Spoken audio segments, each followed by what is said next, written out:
Comment connaître et accomplir sa mission d'âme?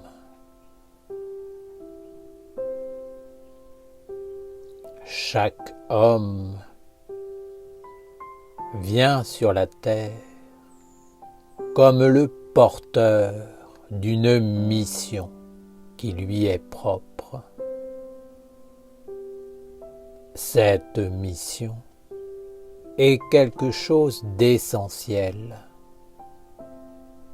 qu'il doit mettre en œuvre, réaliser ou clarifier.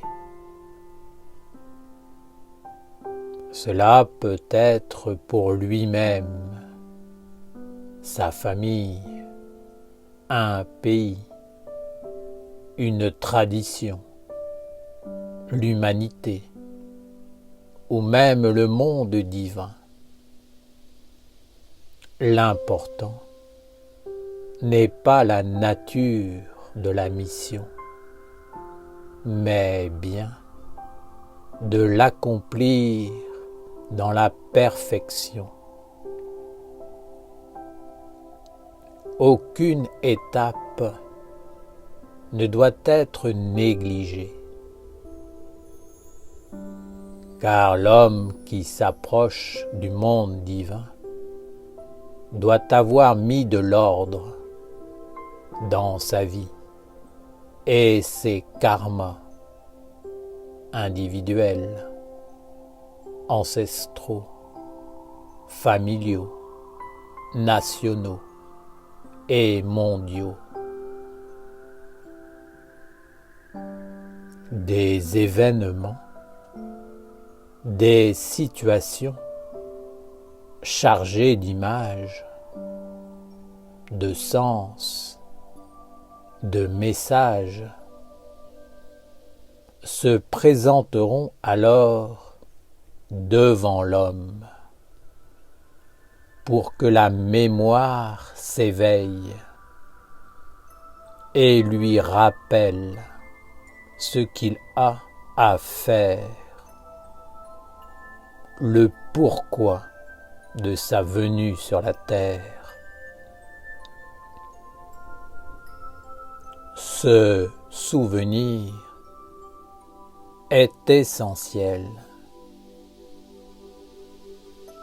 car dès que l'homme prend un corps physique, il oublie d'où il vient et ce qu'il doit faire. Pour que tout ne soit pas perdu, la grande sagesse divine a donné à l'homme la capacité d'éveiller le souvenir par des signes, des symboles, des écritures qui se manifestent à travers des rencontres, des lieux, des événements, des situations, des paroles, des rites. Ainsi, dans sa vie, l'homme sera régulièrement amené à rencontrer certaines situations, certains symboles qui sont fondamentaux pour éveiller sa vie dans un état de conscience et de réalisation supérieure.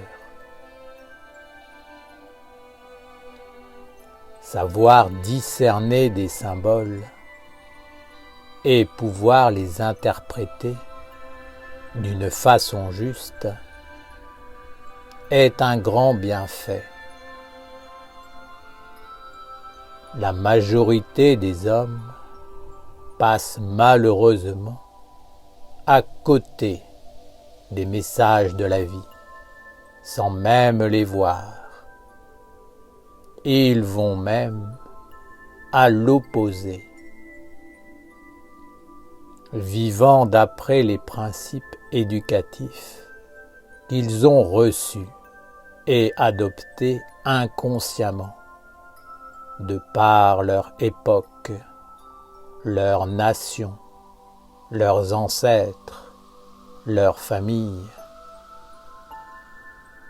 Car tous ces mondes ont chuté et au lieu d'éveiller le potentiel intérieur inné de l'homme, ils l'ont empli d'un monde qui l'a étouffé et qui l'amène à l'opposé de ce qu'il devait accomplir dans sa vie. L'éveil intérieur est le chemin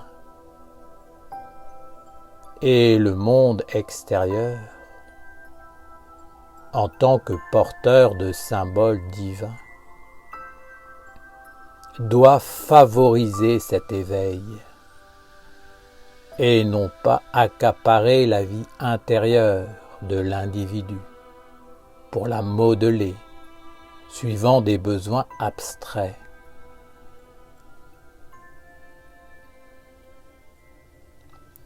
Lorsque l'individu s'éveille dans ce qui est plus grand que la vie sur terre, mais qui doit pourtant s'accomplir à travers elle, il comprend qu'il doit réaliser une œuvre à partir de cette source intérieure de son âme. Mais il ne doit pas tomber dans le piège qui consiste à confondre ce qui découle d'une œuvre de la réalisation de l'œuvre en elle-même. L'essentiel est de réaliser l'œuvre sans se préoccuper de ce qui en découlera. Beaucoup d'êtres pensent qu'ils ont une mission à réaliser. Alors, ils entrent dans l'action et essaient de nombreux chemins pour trouver ce qui résonne en eux. Ils vont y mettre de l'énergie, faire de nombreux tests, pensant qu'à un moment donné, la vie s'éclaircira et donnera les moyens de réaliser l'œuvre. Mais ils oublient la plupart du temps que ce qui est important n'est pas ce qui se trouve autour de l'œuvre ou ce qui peut en découler, mais bien l'œuvre en elle-même. Cette œuvre, c'est à eux et à personne d'autre qu'il revient de la réaliser avec les moyens qu'ils ont. Elle doit être accomplie par l'éveil de la vie intérieure et par la mise en mouvement du corps dans l'harmonie, l'évidence, la sagesse. Lorsque l'homme arrivera à la fin de son voyage sur la terre, il entrera dans les mondes subtils. Il sera alors évalué selon l'œuvre qu'il aura réalisée lui-même, à partir de son propre éveil et de sa force intérieure. Peut-être n'aura-t-il pas eu le temps, ni la force ou la conscience pour la réaliser dans la plénitude. Peut-être sera-t-il passé à côté. Ce qui est important pour la vie dans les mondes subtils, c'est ce que l'homme a fait de réel sur la terre. Ce n'est pas ce qu'il a fait en tant qu'homme, mais en association avec des principes universels, éternels, immortels, divins. L'homme n'est qu'un homme, et ce qu'il fait en tant que tel n'a pas grand intérêt. Il a un corps d'homme, et ensuite il aura d'autres corps dans d'autres mondes. Ce que vous voyez et considérez de l'homme n'est qu'une petite partie de son être. La globalité vous échappe complètement. Dire qu'il n'est qu'un homme revient à le réduire au plus bas et à occulter sa réelle mission, car il a pris un corps pour réaliser une mission qui est plus grande que le corps. L'homme lui-même a une vie plus grande que le corps et que la vie sur terre. Il possède d'autres centres de perception, d'autres organes dans d'autres mondes.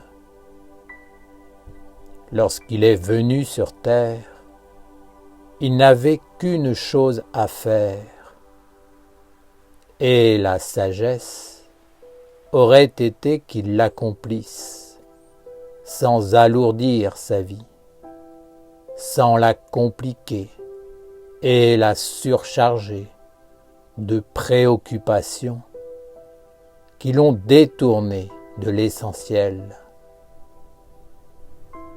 Surtout, ne vous compliquez pas la vie, ne vous chargez pas de fardeaux inutiles, n'éveillez pas l'envie de réaliser des tas de choses que vous ne pourrez jamais réaliser. Mais trouvez l'œuvre qui est la vôtre et conduisez-la un pas après l'autre vers la perfection de la réalisation. Cela peut être une petite ou une grande œuvre, mais c'est la vôtre et elle ne sera pas simple, même si elle peut le paraître pour les autres. Méditez sur les événements de votre vie, sur ce qui vous a marqué, sur ce qui vous est apparu, vous a étonné et a éveillé votre conscience, vous a ouvert les yeux. Ne vous préoccupez pas de savoir si vous l'avez compris ou pas, si cela vous paraît positif ou négatif. N'essayez pas de l'interpréter ou d'y mettre un jugement de valeur, car les événements peuvent ne pas être ce qu'ils paraissent être. Si votre méditation est profonde, peut-être parviendrez-vous à retrouver le fil sacré de la vie. qui vous associera avec des mondes supérieurs et vous permettra de retrouver votre œuvre, celle que vous êtes venu accomplir sur la terre et pour laquelle vous avez pris un corps. Peu importe le temps que vous mettez à vous éveiller et à vous former pour trouver la force de réaliser. Ce qui est fondamental est de vous y atteler, de vous mettre en mouvement, de devenir actif à partir de votre clarté intérieure. Peu importe le résultat, ce qui compte dans un premier temps, c'est de commencer le travail et qu'il soit suffisamment avancé pour gagner l'opportunité éventuelle de le terminer dans un autre monde. Père Raphaël, veux-tu dire que même si nous ne finissons pas notre œuvre sur la terre, nous pouvons avoir la possibilité de la finir dans un autre monde? Oui, si votre œuvre est réellement en association avec le monde divin, si elle est le commencement de tout un monde qui apparaît, peut-être vous sera-t-il donné l'opportunité de la continuer après que vous aurez quitté la terre. Mettre une semence en terre entraîne toujours l'apparition d'un monde. Peu importe que celui qui l'a fait soit là ou pas pour le voir. Si elle est vivante, elle continuera son chemin et donnera des fruits qui à leur tour porteront semence. Ainsi, il peut y avoir une tradition, une succession, la naissance d'une communauté, d'une nation qui, à travers des égrégores, des génies, des esprits, des mondes subtils, continue à porter l'œuvre afin de la conduire vers la perfection. Cela dépend des alliances que l'homme a tissées lors de son séjour sur la terre. S'il a œuvré seul, il y a peu d'espoir que l'œuvre parvienne à la perfection. Mais s'il s'est associé à un monde qui est lié à d'autres mondes plus subtils, s'il a noué des liens d'amitié ou réalisé des associations d'idées dans les deux mondes, l'œuvre peut se perpétuer. Et même s'il est parti dans l'autre monde, il pourra y poursuivre son œuvre et le bénéfice lui en reviendra, parce que c'est lui qui en aura posé les semences en terre. L'homme doit donc être vigilant dans le choix de ses associations,